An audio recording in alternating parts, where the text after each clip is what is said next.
Kept you waiting, huh? Would you cut that out? What? Come on! Nobody bought into your armor versus Spoonie stick! Now cut it out! Give it a rest! Damn you! Why must you ruin my fun? I'm just playing a character here. Nobody cares! Cue the intro!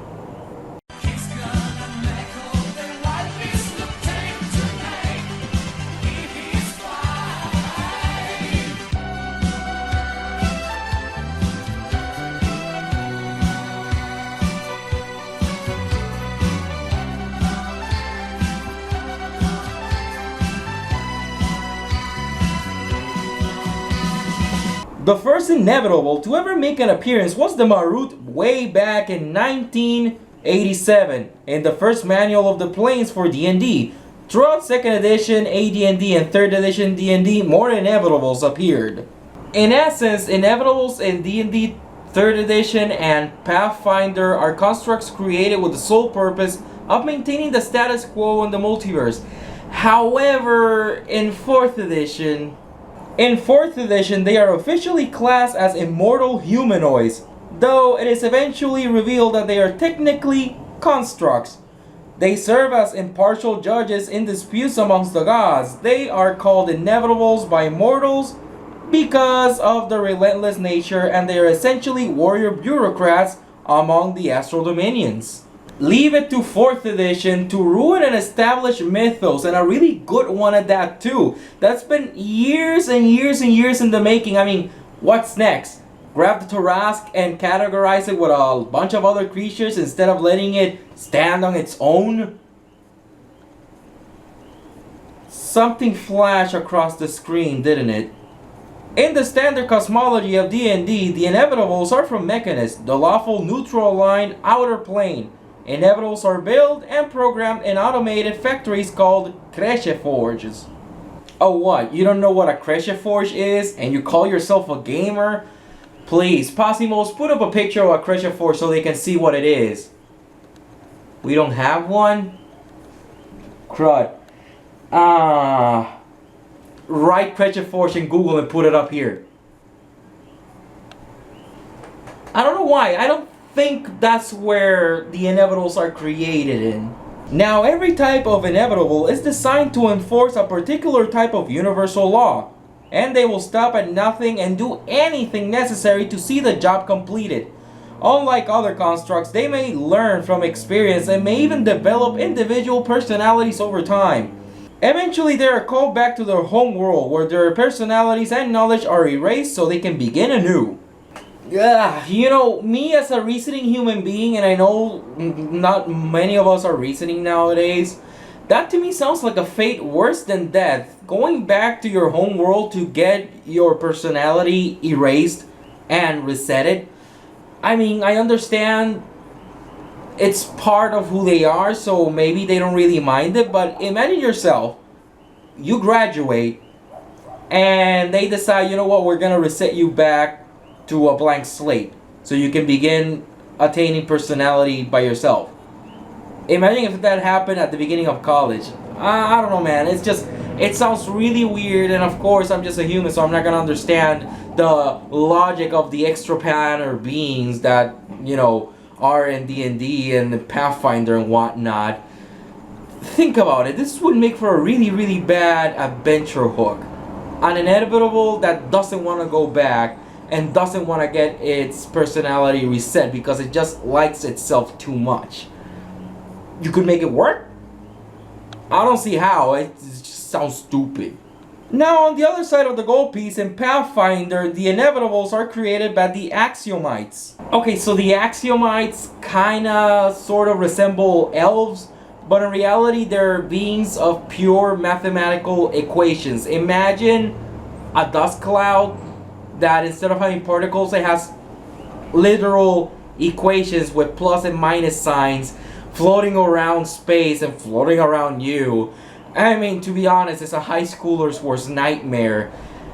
It's my worst nightmare. I hate math. That's why I became an English teacher. Generally, inevitables in Pathfinder are very similar as they were in D&D 2nd and 3rd edition. The major difference being they don't go back to their home planet to have their mind reset, and there's no mention of them growing personalities and knowledge as they travel. More than not, inevitables in Pathfinder are usually just fighting Proteans, which are beings of pure chaos. And sure, to be quite honest, the Pathfinder inevitables don't have such an impact as the D&D inevitables. I mean, because the D&D inevitables were the whole we exist to enforce the law of the multiverse, while the Pathfinder inevitables are mostly fighting the Proteans at all times and defending their home world. But it does beat the whole we are mercenaries and we want to conquer all of existence that happened in 4th edition. But more on 4th edition way later down the line. Oh man, it's horrible. First, a rundown of the inevitables. The first one is the Koliarut. These guys uphold spoken and written laws. Koliarut track down oathbreakers and use intimidation, magic, or outright force to browbeat someone into upholding their bargain. They only kill if it's part of the bargain in question. They do not differentiate between those who have no intent on upholding their oaths, those who unwillingly broke their oaths, or those who are not able to uphold their oaths for some reason. If the Koliaru discovers that both parties do not keep their end of a bargain, it just treats the bargain as void and dismisses it. We can think of these guys as cops because of their mentality and how they handle written law. However, such is their mentality. Imagine if your character was good, but you were suckered into signing a contract where you have to help summon a fiendish overlord to take over your world or to destroy your planet. They would actually force you to go through with that contract. Now that, my friends, is the definition of lawful stupid. Now the Silicate could be considered the Judge Dredd of the bunch. Not only do they have whips for arms and are centaurs with wings, they are expert trackers. Their sole job is to find any fugitives of the law and either bring them to the original captors or execute the sentence themselves. They will go as far as to interrogate people with violence if they feel they can get more information that way. Oh, and adventurers, let me tell you, if a mechanical centaur with whips for arms starts galloping at you asking questions, you better damn as well answer them. Now, exclusive to 3rd edition D&D, the Quaru could be considered the Doctor Who of inevitables. They dish out justice to all those who mess with the space-time continuum, including any spellcasters that have used the time stop and wish spell. However, these guys can also be viewed as walking contradictions because they hate the use and misuse of time stop and wish. However, that's their only means, or not their only means, but their main means of offense is using time stop and using wish. Because besides that, they can hit you with a slam attack, and honestly, they're found in the Fiend Folio, and they're pretty much weak sauce. I mean, back in the day of 3rd edition, I could see somebody saying they were really cool and powerful, but I don't know, you can use time stop a couple of times per day, and that's your main means of offense. And you want to stop people from using time stop as well. They could have made them immune to time stop, or they could have, I don't know, give them a lot of at-will spell-like abilities that actually deal damage. These guys suck. The second inevitable, exclusive to 3rd edition D&D, is the Varakut, and are considered to be the most powerful of the inevitables. Their aim is to stop those who wish to kill gods or those who wish to become gods, which could lead to hilarious shenanigans. Okay, listen to this scenario. So the players, they're on their way to stop the big bad guy from becoming a god, right? And on their way, they actually get a help from these guys because they don't like people turning into gods. And the players will, they accept their help because it's a very powerful creature. Why wouldn't we accept their help? So during the scuffle, the virgin was finally sacrificed, and the big bad becomes the god of oblivion or anything equally as evil as that, whatever. Now here's the interesting scenario. These inevitables would be obligated to help out the new god. Doesn't matter what the god wants. It could be a god of raping blind people. I don't know. but something very, very evil. The inevitable doesn't care. He is lawful neutral. They have a single purpose. My purpose is to help out gods that are being attacked. The big bad guy became a god, and now the PCs have a final boss fight with the god and that inevitable. I mean, sure, the example I bring you is kind of silly, but think about it. It would be a really cool end to an adventure. They have the help of the inevitable during the adventure, and at the end, the inevitable turns on them, but he's just turning on them because it's programming. It can't really deviate from that. It's what they do. However, this is the most surefire way to get these inevitables to stop following you. You either kill the god, and they won't care anymore. It's like, well, they're dead. We sucked at our jobs, and they leave. Or you actually become a god, and if you become a god, they'll be like, oh, you're a god now. I will help you from now on. Because that's what they are. Now, following sci-fi logic and sci-fi tropes, I'd say if two gods are fighting themselves, these inevitables' heads would just and explode. Because I think that's hilarious. Now, what I think would be even more hilarious is gods of chaos that they can attack each other and kill each other, but they keep, I don't know, resuscitating somewhere else or reviving somewhere else. Imagine two gods of chaos that all they do is they start attacking each other just to see those inevitables confused. Because, that chaos does what chaos does, and chaos loves to mess around with lawful neutral. I just think it would be a hilarious scenario just seeing these two gods fighting each other just to see all the inevitables' heads explode. The last inevitable exclusive to 3rd edition D&D is the Anhydrut, or Waste Crawler. These guys are perhaps the weirdest looking inevitables. They defend deserts from people who try to change them by irrigation, farming, and basically making them more hospitable. Oh man, these guys don't make deserts hospitable, don't irrigate. Imagine these guys, if you will, for a second in the Dark Sun campaign setting, because the Dark Sun campaign setting, most of the world is a desert. Or so I've heard. Imagine the PCs trying to find a way to fix the whole Dark Sun setting. These guys would have a ball. They hate that. It's like, no, we like the desert because that's our programming. And, guys, inevitables generally, they follow a theme. They usually work with things that are cosmic scale, or that is very primordial. You have to follow a written or spoken agreement. You have to follow it. Don't kill gods. Don't mess around with the space-time continuum.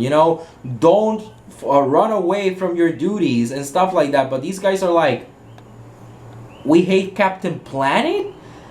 I don't know, it's just weird. They come from a book called Sandstorm, and I understand why a lot of people don't like that book. I mean, really, if you have been in the D&D scene for a long time, you know the Sandstorm PDF. So I haven't found the book, but I have seen the PDF. And you know that a lot of the pages in the PDF are upside down for some reason. It's like nobody really likes that book.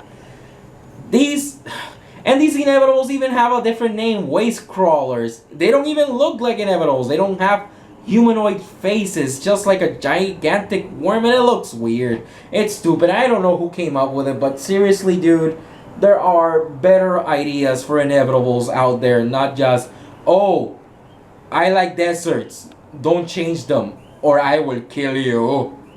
Of course, to be honest, this little fella, the first Pathfinder exclusive inevitable, is kind of useless in and of itself. Arbiters. These guys don't even follow the naming scheme of other inevitables. Arbiters really, I think a better name, somebody could have come up with a better name. As long as you have an H there, a K, and Ut at the end, I don't know, Ariut or something like that. I'm not good with names. I'm really not. I'll admit that. I love designing, but I'm not really good with names. But Arbiters?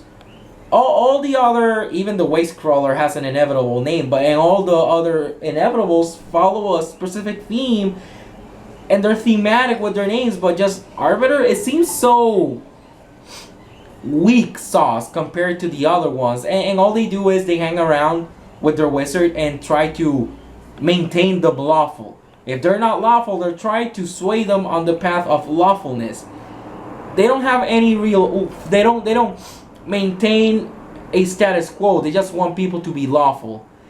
So basically, if you're a wizard, if you're any type of spellcaster, and you have an arbiter as a familiar, basically you're always hanging out around with a snitch, because that's something else they do.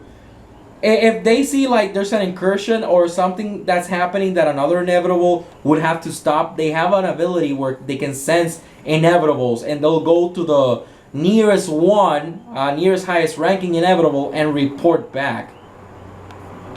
Sure, it will be interesting as a plot hook, because to be honest, how many of you have known game masters that have used their players' familiars as a plot hook, or have gotten plot threads from the familiars? I remember a long time ago I had a player's familiar die, and then it was resurrected as a zombie bird, and it was still hanging around with him. I think it was funny at the time. Yeah, I still think it's hilarious. The last Pathfinder exclusive inevitable is the Lahaksharut, or however it's pronounced. These guys don't like it when people invade other planes. To specify, they wouldn't care about a few adventurers plane hopping, or even people creating demi-planes, but create a permanent link between two planes for the purpose of an invasion. Now that's a huge no-no. Now look at that thing. If this thing doesn't scream at you final boss, I honestly don't know what does. So many arms, so many attacks, and they can also shoot rays from their hands. This thing is bananas. I mean, do you want a scenario where the PCs, the good aligned NPCs, fight it? I'll give you a scenario. So let's suppose this evil overlord, he's from a different plane. And what he's doing, he's not amassing an army or anything, but he wants to kill the king. You know, he wants to depose the king and force marry the princess because, I don't know, Jafar, Janir, wherever you are. So the player characters decide, you know what, let's amass an army. He has a castle, we can storm his castle, but it's in a different plane. So let's amass an army, create a link between those two planes, and invade his castle. You see where I'm going? Because it would be hilarious if they just go in, they create the link, they go in, and the Lahaksharut, I don't know how that's spelled, my word. It just appears there and he says like, no, you shall not pass! And they start fighting it. And then the big bad guy notices what's happening. It's like, oh, wait a minute. And then he does one of two things. And me as a game master, I go for the second one. But here out the first one. He joins the fight. You know, as a CR20 creature, it's an end world threat. You know, it's not gonna end the world, but you know, it's a final boss level threat. And the main bad guy joins in the fight, and it will be a very tough fight. It will be a really cool end fight. What I would do, because I would let the players know beforehand that this could be a possibility and they should try to avoid it. But if they're stupid, which players sometimes are, even though you try to help them out, the Haksharut, whatever, ends up fighting them. What I would do is, the big bad guy notices that. He goes behind enemy lines. He goes up to the king. Kills the king. Then let's suppose the players, you know, defeated the inevitable, and they goes to storm the bad guy's castle. And he says like, you know, a lot of his minions are there, but his generals aren't, so they find it weird. And you know, they realize what the hell's happening. They go back to the castle of the king to find the king dead. And I don't know, Jafar goes, the princess will marry me, and then the princess marries him. Oh man, and it'll be hilarious to look. The look on their faces, because I'll be honest, I hate the whole game master versus player mentality a lot of people have. I don't like killing my players, I don't. But I do like to screw with their minds a lot. It's just, to me, it's satisfying seeing them like, what? To see them lose hope I mean, I'll give them a way out afterwards, but to see them lose hope because they screwed up royally, to me that is one of the best feelings in the world. I mean, especially if they deserved it. You know, like I'm giving them warnings and they blatantly ignore them. Guys, screw you. You're dead. That's it. But yeah, imagine what these guys is. Oh man, La Hack Sharut. That's how you can have a lawful neutral La Hack Sharut as the final boss of your campaign. The PCs, they had a good plan because it was a good plan, but then this thing came along, and I mean, these things can also be, you can talk to them, right? That they're not that completely mindless. If you explain the situation, if you succeed at a couple of diplomacy checks, it might agree to let the portal stay while you do what you have to do. However, he will tell you, I will stay here and I will guard your portal, but after you're done, I'm taking it down. And he might give you a timeline. You have 3 days to accomplish it. After 3 days, I'm taking down the portal and stuff like that. I don't know. You can play around with it, but the inevitables are fun. You can do a lot of things with them. So at this point, you might be thinking, what happened to the Marut? Wasn't he the first inevitable? Well, let me tell you, these guys hate liches. And anyone else who tries to overcome death by magical means or otherwise. These are the ones who run around the plains punching liches in the face and screaming, death is inevitable. I mean, but why leave these guys to the end? Well, 2 reasons. One, they're the most recognizable inevitables in all of D&D. They were the first ones created. A lot of people know who the Maruts are. Even their names are really easy to pronounce, Marut. And it's kind of catchy. And the whole death is inevitable thing, it's really cool. The main reason I left them for last is because of what 4th edition did to them. Because you see, in 4th edition, there's but one inevitable, and they're not even called inevitables. They're just the Marut. And oh boy, they are mercenaries. They are astral mercenaries. They are sellswords. How far they have fallen. They are sellswords. And here's the thing. They don't accept gold. Because, at the end of the day, they are constructs. What do they care about gold pieces? They don't want gold. They want favors. I will help you. You owe me a favor. The bigger the help, the bigger the favor. And the reason behind them wanting so many favors is idiotic. Because the Maruts know each other, They're a race of extraplanar constructs, so they know each other and they have one specific goal in mind because these guys are still lawful in 4th edition. Now what they want is for the whole universe to be completely orderly and to be completely lawful.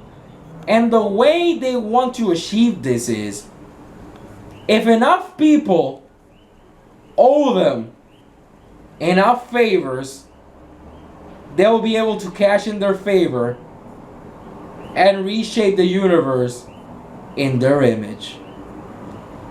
And I poop you not, people. Alright? This is probably the stupidest thing ever. I mean, oh man, because sure, putting the Tarrasque as an abomination with other abominations instead of letting it stand on its own, it's really freaking stupid after the Tarrasque has had a long history of being, the big mamma jamma in D&D. But the Marut, one of the most recognizable constructs ever created in D&D. The guys that you go to when you want to kill a lich or a vampire, death is inevitable. These guys, you turn them into mercenaries that, if enough people owe us favors, then we'll be able to cash in the favors and they won't be able to say no. Because everybody else is as lawful as we are. Oh man, it's so stupid. I hate 4th edition so much.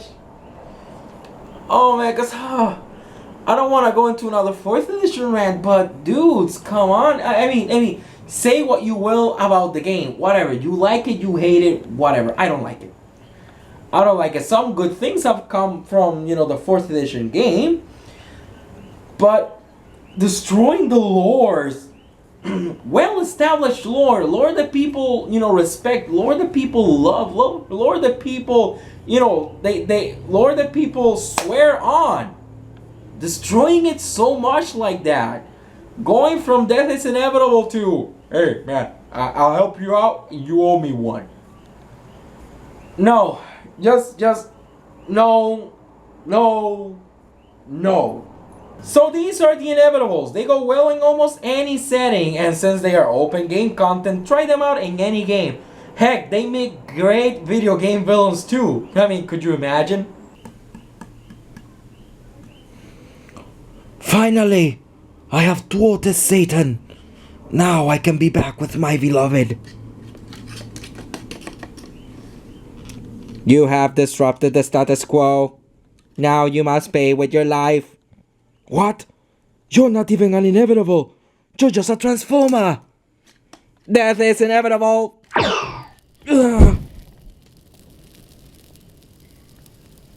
Ha! Take that, person that told me I had bad production value that one time in that one video a long time ago. Like what you saw today, remember to like, comment, and subscribe if you haven't already. If you have an idea for a monster you'd like to see featured in Legend Lore, let me know in the comment section below. In the next Legend Lore, however, the Flail Snail!